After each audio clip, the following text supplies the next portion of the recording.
ಜನವರಿ 22ರಂದು ಅಯೋಧ್ಯೆಯಲ್ಲಿ ರಾಮ ಮಂದಿರ ಉದ್ಘಾಟನೆ ಆಗ್ತಾ ಇದೆ. ಎಲ್ಲಾ ಪಕ್ಷದ ಮುಖ್ಯಸ್ಥರಿಗೆ ಆಹ್ವಾನವನ್ನು ನೀಡೋದಕ್ಕೆ ಟ್ರಸ್ಟ್ ಕೂಡ ತಯಾರಿ ನಡೆಸ್ತಾ ಇದೆ.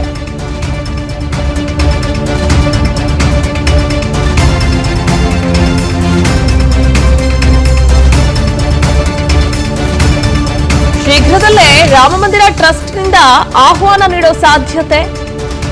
ಎಐಸಿಸಿ ಅಧ್ಯಕ್ಷ ಮಲ್ಲಿಕಾರ್ಜುನ ಖರ್ಗೆ, ಕೇಜ್ರಿವಾಲ್, ಅಖಿಲೇಶ್ ಯಾದವ್, ಮಮತಾ ಬ್ಯಾನರ್ಜಿ, ಎಂಕೆ ಸ್ಟಾಲಿನ್, ಮಾಯಾವತಿ, ನಿತೀಶ್ ಕುಮಾರ್, ಲಾಲು ಪ್ರಸಾದ್ ಯಾದವ್, ಶರದ್ ಪವಾರ್ಗೆ ರಾಮ ಮಂದಿರ ಉದ್ಘಾಟನೆಗೆ ಆಹ್ವಾನ ನೀಡೋ ಸಾಧ್ಯತೆ ಇದೆ.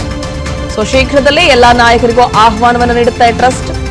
ಮತ್ತೊಂದು ಕಡೆ ಅಯೋಧ್ಯೆ ರಾಮ ಮಂದಿರ ಉದ್ಘಾಟನೆಗೆ ದಿನಗಣನೆ ಆರಂಭ ಆಗಿರೋ ಹೊತ್ತಲ್ಲೇ ಒಂದಷ್ಟು ವಿವಾದಗಳು ಭುಗಿಲೆದ್ದಿವೆ. ಮತ್ತೊಂದು ಕಡೆ ವಿರೋಧ ಪಕ್ಷ ಕಾಂಗ್ರೆಸ್ ನಾಯಕರಾಗಿರಬಹುದು, ತೃಣಮೂಲ ಕಾಂಗ್ರೆಸ್ ಆಗಿರಬಹುದು, ಹೀಗೆ ಪ್ರತಿಯೊಬ್ಬರು ಕೂಡ ಒಂದಲ್ಲ ಒಂದು ರೀತಿಯಲ್ಲಿ ವ್ಯಂಗ್ಯವಾಡೋದಾಗಿರಬಹುದು. ಮತ್ತೊಂದು ಕಡೆ ಇಲ್ಲಿ ರಾಜ್ಯದಲ್ಲಿ ನಾವು ಕೊಡ್ತಿರುವಂತಹ ಫ್ರೀ ಅಕ್ಕಿಯನ್ನೇ ಅವರ ಮಂತ್ರಾಕ್ಷತೆಗೆ ಬಳಸಿಕೊಂಡಿದ್ದಾರೆ ಅನ್ನುವಂತಹ ಟೀಕೆಗಳಾಗಿರಬಹುದು. ಇದೆಲ್ಲದರ ನಡುವೆಯೂ ಈ ನಾಯಕರಿಗೆ ಆಹ್ವಾನ ನೀಡುವುದಕ್ಕೆ ಟ್ರಸ್ಟ್ ಸಿದ್ಧತೆಯನ್ನ ಮಾಡಿಕೊಳ್ತಾ ಇದೆ.